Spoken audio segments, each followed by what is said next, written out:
Here's how to install Menyoo 2.0 in GTA 5. Works for both Legacy and Enhanced. Menyoo gives you vehicle spawning, weapon spawning, teleportation, weather control, free cam, and a full object spawner for map creation. Story mode only, never use it in GTA Online. Download 3 things from the description links: Menyoo 2.0 from GTA5-mods.com, Script Hook V from the official site, and Direct Storage Fix.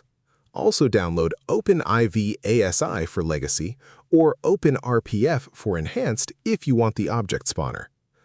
Locate your GTA 5 main folder through Steam, Epic, or Rockstar Launcher.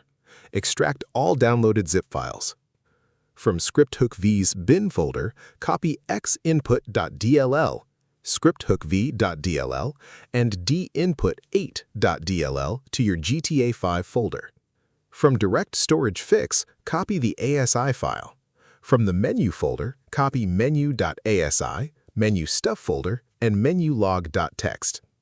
Before launching, go to Rockstar Games Launcher settings and uncheck BattlEye to disable the anti-cheat.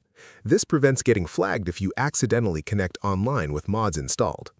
Launch GTA 5 and press F8 to open Menyoo. If this helps you out, hit that subscribe button for more straight-to-the-point tutorials on Step by Click.